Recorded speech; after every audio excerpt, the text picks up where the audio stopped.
Hello, today is Tuesday, December 15th, and our story is Christmas Oranges. It's retold by Linda Beathers and illustrated by Ben Sowards. Notice it says retold. That means that Linda Beathers did not make up this story and write it. It means she heard it and wrote it down and is telling it in her own words. The Christmas Oranges.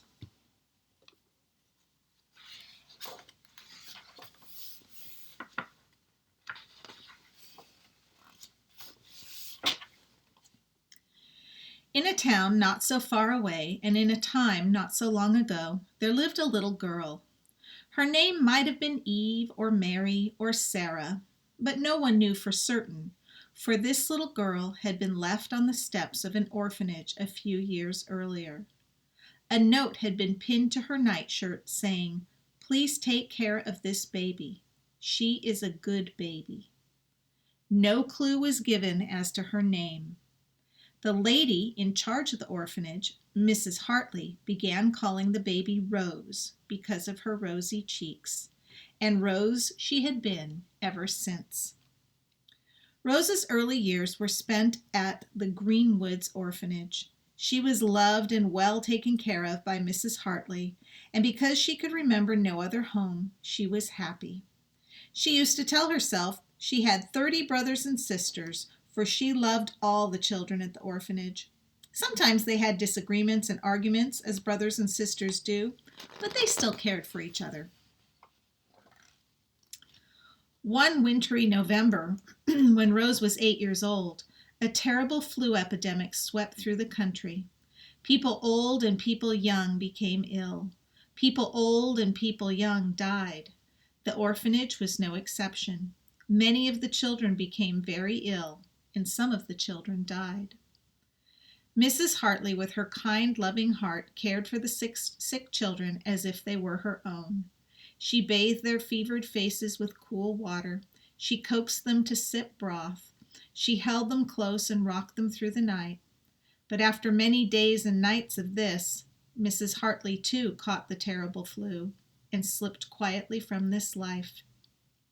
With her death came the closing of Greenwoods Orphanage. Mrs. Hartley had no children to carry on her work, and the townspeople felt they were too poor to take on the added burden of the orphanage. It was decided that the children would be sent to other institutions throughout the country. And so a few days later, Rose found herself on a train, traveling through the night to a new town and a new home at another orphanage. As Rose timidly stepped through the doors of Iron Gates Orphanage, she could not help feeling scared and disappointed. Her new home was nothing like the one she was used to.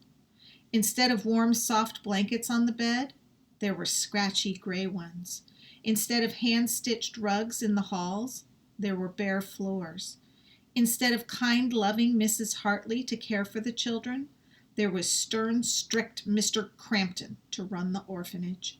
Instead of 30 familiar friends smiling at her, there were 30 strangers staring at her.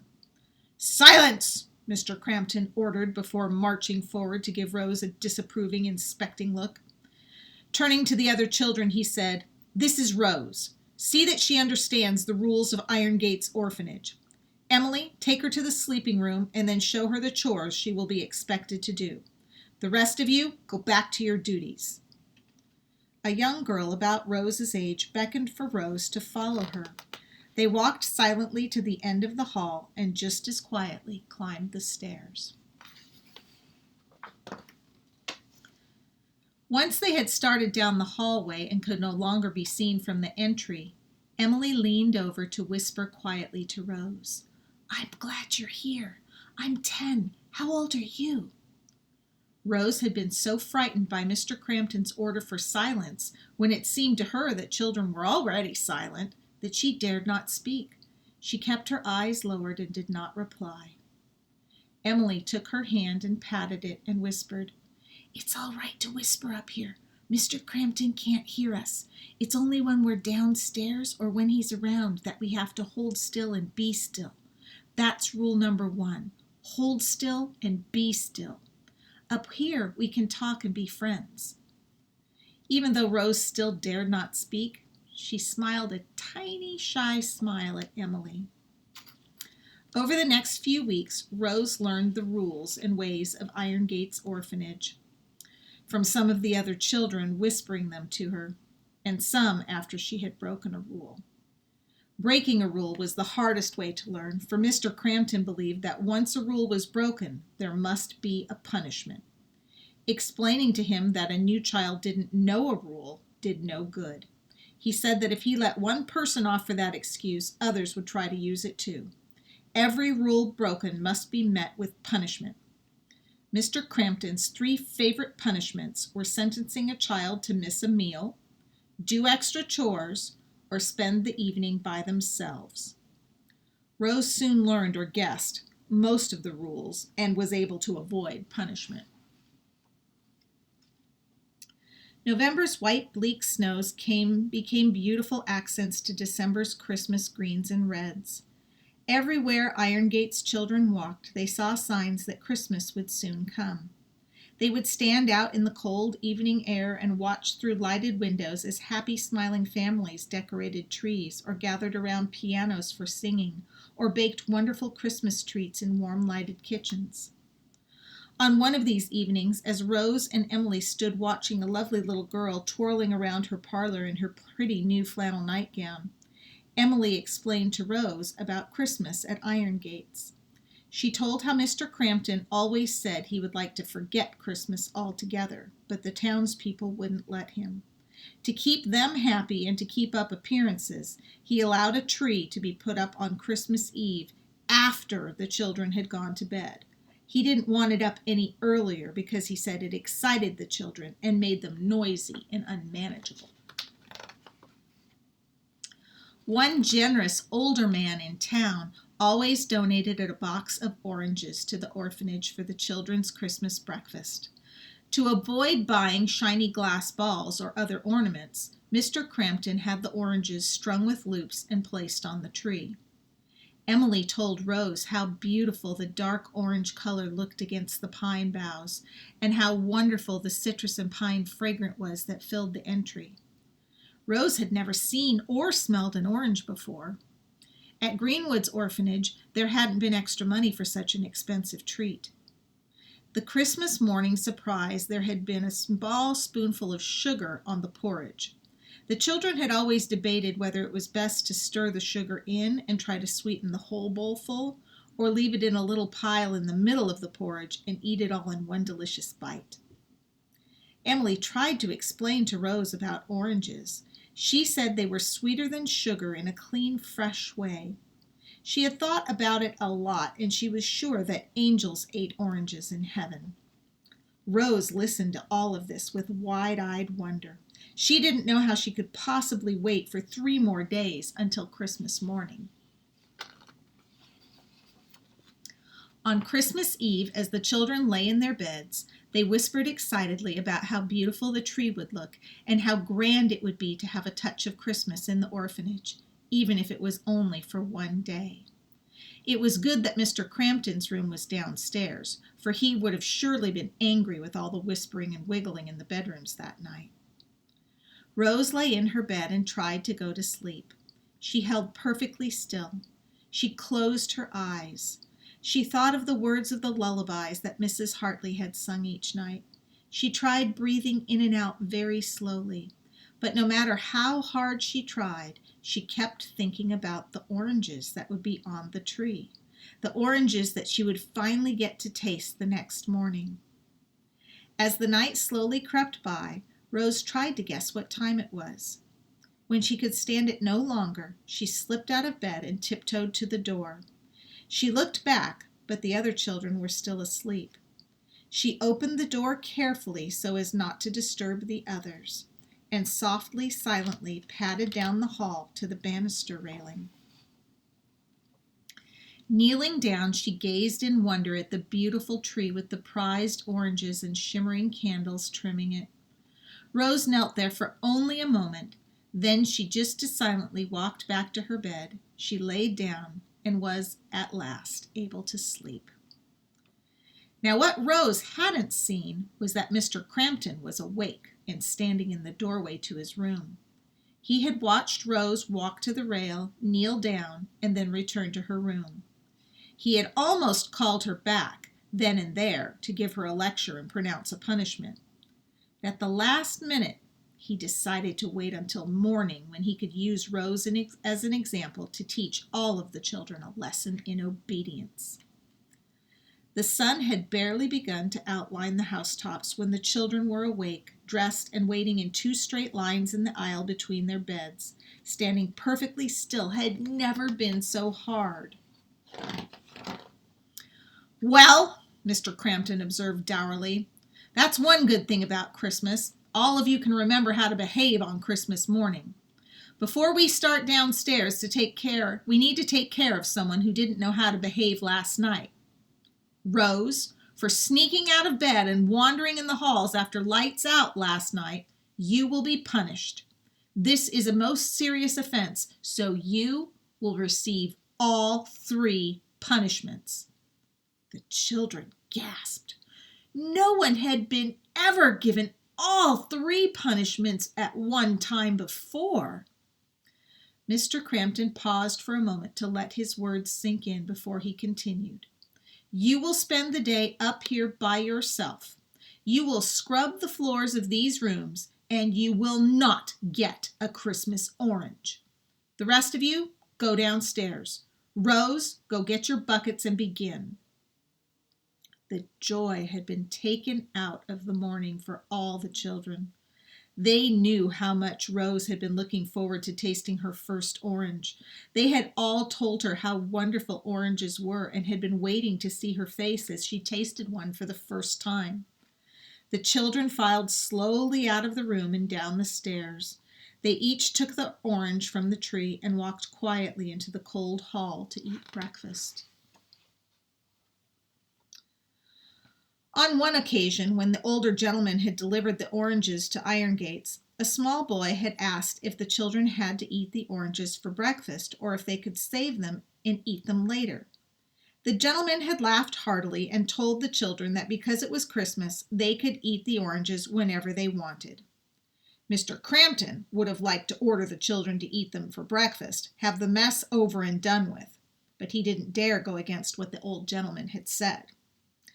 While Emily sat looking at her orange and wishing Rose could have one, a wonderful idea came to her. Her heart started beating faster, her eyes sparkled, and her mouth curved up in a happy smile. Mr. Crampton was called to the front door, and as soon as the door closed behind him, Emily whispered to the child next to her. He smiled broadly and quickly whispered to the child next to him. And so it continued until every child had heard the message. One by one, the oranges disappeared from the table and were placed in pockets for safekeeping. When Mr. Crampton returned to the room, he noticed the oranges were missing from the table, but he knew from the absence of peelings that the children hadn't eaten them. He decided it was because the children were too sad about Rose to eat the fruit this morning. He nodded his head in satisfaction, sure he had gotten his point across. The children did their chores as they did every day. Once the oranges had been passed out, Mr. Crampton treated Christmas like it was any other day. The children all went about their duties quietly, but each pocket still showed a bump where an orange was hiding. At supper, the children ate their meals and then quietly slipped the oranges from their pockets, peeled them, and ate them too. Each evening they were sent to bed immediately after cleaning up from supper, and tonight was no exception. As the children dutifully climbed the stairs to bed, they kept their eyes down and their faces solemn. Mr. Crampton couldn't have been more pleased with how subdued the orphans were. The children entered the dark sleeping room quietly. Each pair of eyes was quickly drawn to Rose, who lay huddled on her bed, her face turned away from the door. Emily tiptoed over until she could see Rose's tear-stained cheeks and swollen eyes, now closed in sleep. She gently touched Rose's shoulder to waken her. Rose opened her red, swollen eyes And then, as memories of the day returned, they again filled with tears. "Oh, Emily," she sobbed, "this has been the worst day I've ever had. I didn't know it was so wrong to go and look at the tree, and now I've missed it and the beautiful oranges." Emily hugged Rose as any real sister would and whispered, "Don't cry anymore. We have a surprise for you." At Rose's first sobs, the children had gathered round her. Now from a pinafore pocket came a small white bundle. Emily took it and gently placed it in Rose's hands. Because no lights were allowed on in the sleeping rooms, Rose couldn't see what Emily had handed her. She turned toward the window, where soft moonlight spilled through bare, dusty panes. There in her hand was a handkerchief that had been taken from the clean laundry that afternoon. It was carefully folded over a round object. Rose hardly dared to hope that this might be what she thought it was. She looked up at the children gathered around her bed. In the faint light, she could see the excitement on their faces as they watched her every move. With shaking fingers, Rose peeled back the corners of the handkerchief, and there in the palm of her hand was an orange. Not an ordinary orange, but an orange that was lopsided and uneven. An orange made up of a segment from each child's orange. While the children had sat at the table quietly eating, each one had secretly passed a section of orange down to the girls at the ends of the tables. The girls had put the pieces in the clean handkerchiefs in their pockets. "Smell it," someone whispered excitedly. Rose raised the handkerchief to her face and drew in a deep, fragrant breath. She closed her eyes and held her breath for the longest time, then released it through an ear-to-ear smile. All of the children smiled with her. "Taste it," somebody else whispered. Rose slowly raised a segment to her lips. She opened her mouth and took a gentle nibble. Her eyes widened in surprise, and her mouth slightly puckered at that first tangy, sweet taste. The children were watching so closely that, as Rose opened her mouth, their lips parted too. And now when they saw her pucker and then smile, they all quietly laughed and hugged each other. As if by magic, several more clean, orange-filled handkerchiefs were pulled from pinafore pockets and opened up. The orange segments were quickly broken into smaller pieces, and one was given to every child. Each one took one last sniff of that fresh orange smell and one final lick of that tangy, delicious juice before popping the last small bite into a waiting mouth. While the children enjoyed the last of the Christmas oranges, they all commented on how they had never had such sweet fruit before. This year's oranges were the best by far. What the children didn't realize until many years later was that the oranges were the best that day because they were sweetened with friendship, kindness, and love. In the years to come, many of those children at the orphanage had more money and possessions than they ever dreamed possible. But they never forgot the feelings that were in their hearts that day as they each shared a small slice of their Christmas orange. We get so many good things at Christmas. It's nice to hear something so beautiful about something so simple. I don't know about you, but I'm going to go find an orange. See you tomorrow.